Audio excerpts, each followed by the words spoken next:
আল্লাহর ভীরু কি করে হবে, বা নিজের ব্যাটারির ভোল্টেজ যে কমে গিয়েছিল সেই ব্যাটারির ভোল্টেজটা কি করে বাড়াবে,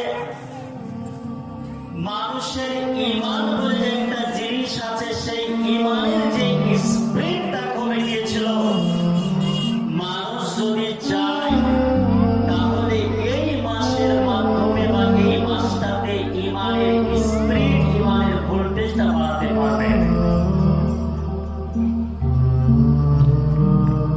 এই মাসটা 1, 2, 3, 4, 10, 15, 20 করতে করতে আজকে 29 তারাবি আমরা পড়ে নিলাম। আপনার কাছে শুধু একটা ছোট্ট প্রশ্ন, সেটা হচ্ছে যে ভাইজান পুরা 28টি রোজা রেখে এবং 29টি তারাবি পড়ার পরে আপনাকে কোরআন হাদিসের মাহফিলে বসতে বা কোরআনের আওয়াজ, কোরআন কারীমের তেলাওয়াত শুনতে কেমন লাগছে? এই কথাটা কেন বলছি?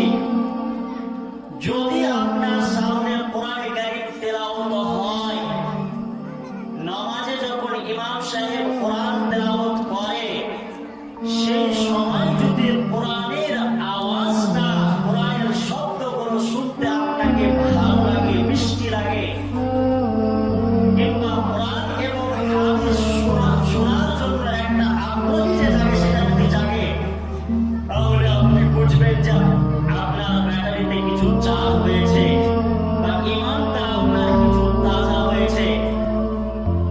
আর যদি এই 28টি রোজা থেকে এবং 29 তারাবি পড়ার পরে এতগুলো রোজার গুরুত্বপূর্ণ আলোচনা শোনার পরে এরপরেও যদি আপনাদের কোরআনের আওয়াজ শুনতে ভালো না লাগে, কোরআন এবং হাদিসের মাহফিলে বসতে যদি আপনাকে ভালো না লাগে, তাহলে আপনি বুঝে নেবেন যে আমার ব্যাটারিটা রোজার আগে যেরকম চার্জ ছিল ঠিক তেমনই এখন চার্জ আছে। কেন এই কথাটা বললাম? আল্লাহ রাব্বুল আলামিন পবিত্র কালাম পাকের মধ্যে বলেছেন, আমরা সব সময় আয়াতটা শুনি, ইয়া আইয়ুহাল্লাযীনা আমানু কুতিবা আলাইকুমুস সিয়াম কামা কুতিবা আলাল্লাযীনা মিন ক্বাবলিকুম। লাস্টে আল্লাহ বলছেন লাআল্লাকুম তাত্তাকুন, হে মুমিনেরা যারা আল্লাহর প্রতি ঈমান এনেছো, তোমাদের প্রতি ঠিক তেমনই রোজাকে ফরজ করা হয়েছে যেমন বিগত